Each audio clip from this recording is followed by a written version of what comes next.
আমি আমাদের স্বরাষ্ট্রমন্ত্রীকে বলতে চাই, আপনি এখন লজ্জার মেডিসিন খেয়ে একটু ঘুমান। Voice of Shahanur.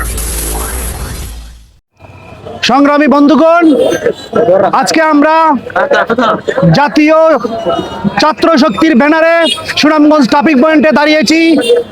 আমাদের বোন রামিসার ধর্ষণের পর হত্যার প্রতিবাদে।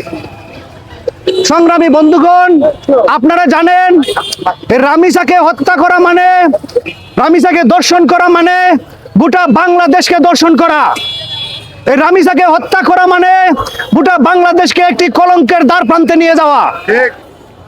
আমি আমাদের স্বরাষ্ট্রমন্ত্রীকে বলতে চাই, আপনি এখন লজ্জার মেডিসিন খেয়ে একটু ঘুমান।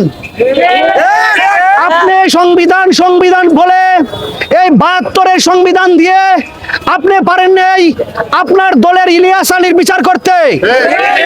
আপনি পারেন নাই সেই হেফাজতের শাপলা চত্বরের বিচার করতে। আপনি পারেন নাই সেই সাগর রুনির হত্যার বিচার করতে।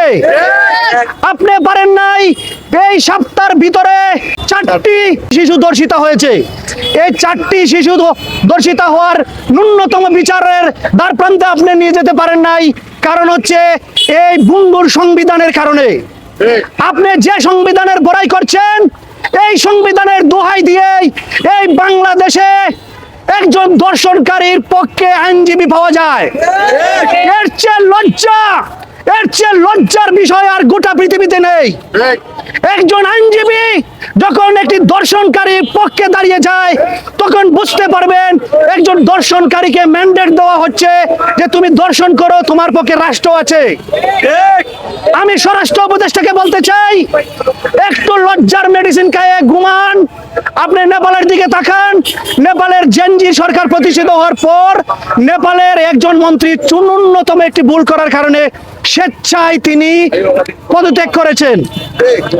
আমি আমার বক্তব্যের শেষে একটি কথাই বলতে চাই, যদি স্বরাষ্ট্রমন্ত্রী আপনি আপনার ন্যায্য ইনসাফের বিচার করতে চান, তাহলে আপনার পদত্যাগটি হবে রামিসা হত্যার প্রথম বিচার। আসসালামু আলাইকুম।